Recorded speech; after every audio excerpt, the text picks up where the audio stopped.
gratifying desires in a starkly materialistic way is really an interesting phenomenon.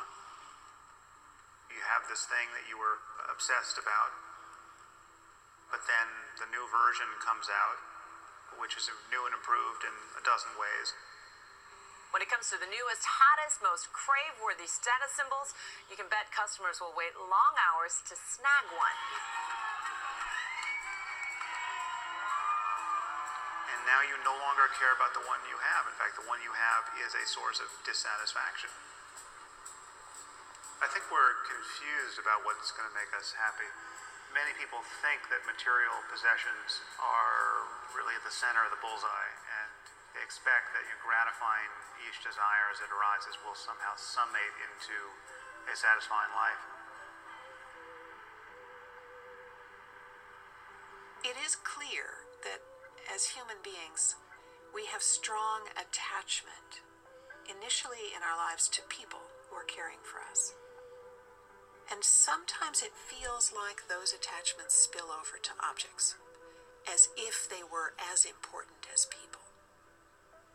I'm not so sure that we have such a great relationship with things.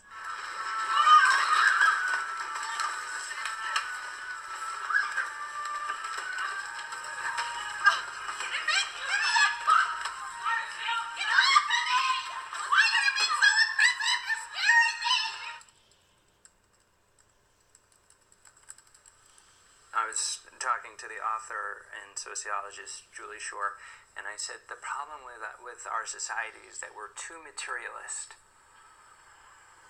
And she said, actually, if you think about it, in some ways, we're not material enough. We are too materialistic in the everyday sense of the word, and we are not at all materialistic enough in the true sense of the word. We need to be true materialists, like really care about the materiality of goods. Instead, we're in a world in which material goods are so important for their symbolic meaning, what they do to position us in a status system based on what advertising or marketing says they're about.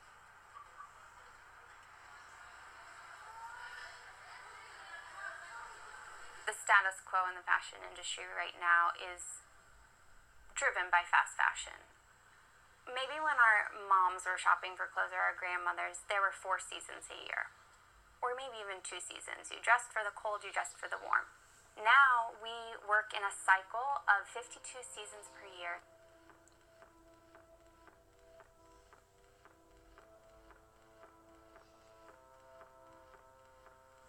They want you to feel like you're out of trend after 1 week so that you will buy something new the following week.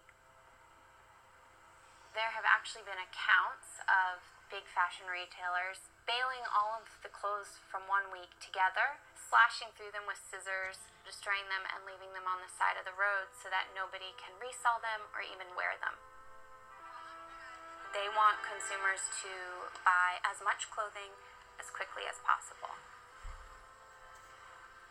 The era of fast fashion, in which we're making clothes in sweatshops, so we're not paying the true labor costs and we're not paying the ecological costs of these things, drove the price of apparel down so far that used apparel became worthless.